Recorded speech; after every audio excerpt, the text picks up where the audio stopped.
সোমবার আবার ভুতুড়ে ভোটারদের ভিড় মালদা জেলা শাসকের দপ্তরে। সংশোধিত ভোটার তালিকার নাম ডিলিট, তাই সশরীরে জেলা শাসকের দপ্তরে হাজির কয়েক হাজার ভুতুড়ে ভোটারদের লম্বা লাইন। জীবন্ত থাকার প্রমাণপত্র নিয়ে নতুন করে নাম তুলতে ফর্ম পূরণ করতে হচ্ছে ভুতুড়েদের। তারা জানান সমস্ত প্রমাণপত্র জমা দিয়েছিলেন বিএলওর কাছে, কিন্তু তালিকা প্রকাশ হতে তাদের নামের পাশে রয়েছে ডিলিটেড। আর সেই উৎকণ্ঠা নিয়ে জেলার বিভিন্ন ব্লক থেকে জেলা শাসকের দপ্তরে হাজির তারা। লাইনে দাঁড়িয়ে আছেন, এটা ডিলিটেড লাইন। হিয়ারিং এ গেছিলেন? লাইন কিরকম? অনেক বড় লাইন, অনেকক্ষণ থেকে দাঁড়িয়ে আছি। কি মনে হচ্ছে এবার ভোট দিতে পারবেন? দেখা যাক। বলছি ইলেকশন কমিশনের আজকে মানে ইসিআর হেড এসছে, তার কাছে কি আপিল করবেন? এই যে এতক্ষণ ধরে এগুলো হ্যারাসমেন্ট কি হওয়া, নামটা বাদ হয়ে গেছে এত কিছু করে, মানে আদৌ ভোটে কি নাম থাকবে কি থাকবে না সেটা নিয়ে কি সংশয় আছেন? অবশ্যই দেখা যাক। কতক্ষণ তো লাইনে দাঁড়িয়ে আছেন? হয়ে গেল 1 ঘন্টার উপরে, 1-1.5 ঘন্টার উপরে হয়ে গেল। কি কি জমা চাইছে? কিছু বলেনি, সবই নিয়ে এসেছি, দেখা যাক কি হয়। আপনার নাম? আপনার নাম কি? আমার নাম সুমি রায়। হ্যাঁ, কি সঞ্জয় বিশ্বাস। কিসের লাইনে দাঁড়িয়ে আছেন? এই যে আমার নামটা ডিলিট করে দিয়েছে দেখে ভোটের লাইনে। হিয়ারিং এ গেছিলেন? হ্যাঁ গেছিলাম। তারপরে বলছে তোমার বাবা মার ডকুমেন্ট দাও, আমার বাবা তো মরে গেছে, সেই আমার 36 বছর হয়ে গেছে, আমার বাবা মারা গেছে। কত বছর ধরে ভোট দেন? আমি হয়ে গেছে তো 4 বছর হয়ে গেছে ভোট দেওয়া।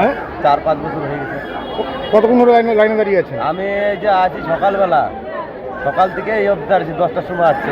কেমন লাইন পড়েছে? এখানে লাইন তো খুব পড়ছে, ছেলে মেয়ে সব, মহিলা পুরুষ সব, বিশাল বড় লাইন নাকি? কঠিন লাইন, এর মতন আর দেখা যায় না, কঠিন লাইন হয়েছে এটা। আমি ভিতরে লাইন দাঁড়াইছিলাম, ভিতরে থেকে এখন দেখি যে ওখানে দাঁড়াইও বিশাল লাইন হচ্ছে।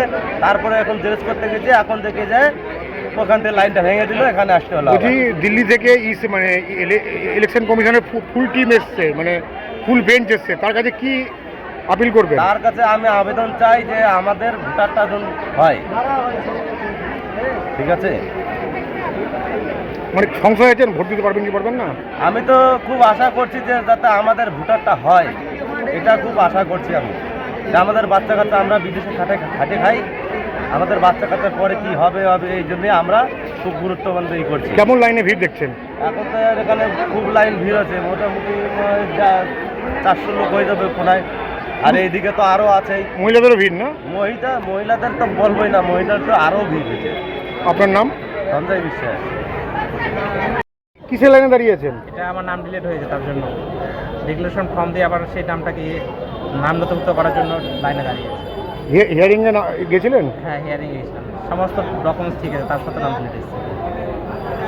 আজকে দিল্লির ইসিআর কলকাতাতে মানে এসছে, তার কাছে কি আপিল করবেন? আমি চাইছি যে নতুন করে আমি যে সামনে যে বিধানসভা ভোট আছে, সেই ভোটে যেন ভোটটা দিতে পারি, সেই অধিকারটা প্রয়োগ করতে পারি, তার জন্য এই ইয়েতে আমি নামটা নথিভুক্ত করার জন্য আমি আবেদন করতে আসছি ডিক্লারেশন ফর্ম। কতক্ষণ লাইনে দাঁড়িয়ে আছেন? হয়ে গেল 2 ঘন্টা। আজকে লাইন কীরকম পড়ছে মহিলা পুরুষের? মোটামুটি না হলেও 4 থেকে 500। বিশাল বড় লাইন নাকি? বিশাল বড় লাইন। কী কী ডকুমেন্টস চাইছে? ডকুমেন্টস চাইছে নিজের হচ্ছে আধার কার্ড, ভোটার কার্ড, এবং হচ্ছে বাবা 2002 সালের হচ্ছে লিস্টের সেই ইয়ে, আর বাবা মায়ের হচ্ছে ভোটার কার্ড, আধার কার্ড। বলছি কোনো কি সংশয় আছে যে ভোটে নাম থাকবে কি থাকবে না? সংশয় তো অবশ্যই আছে, যেরকম যে পরিস্থিতি দেখতে যাতে সামনের বিধানসভা ভোটে ভোট দিতে পারবো সে নিয়ে সংশয় আছে। কত বছর ধরে ভোট দেন এমনি? আমি অলরেডি 2012 থেকে ভোট দিচ্ছি। এবার দেখলেন ভোটে নাম ডিলিট হয়ে গেছে? হ্যাঁ, এবার দেখছি ভোটে নাম delete হয়ে গেছে। তো আমাদের কলকাতাতে ফুল বেঞ্চ এসছে জ্ঞানেশ কুমার, তার কাছে কি আপিল করবেন? আমি আপিল এটাই করবো যে সমস্ত কিছু ডকুমেন্ট ঠিক থাকা সত্ত্বেও কেন ডিলিট হয়েছে, সেই নামটা যেন ঠিক নথিভুক্ত করা হয়, সবারই বিবেচনা করে দেখা উচিত। বিবেচনা করে দেখা। আপনার নাম? চন্দন দেব।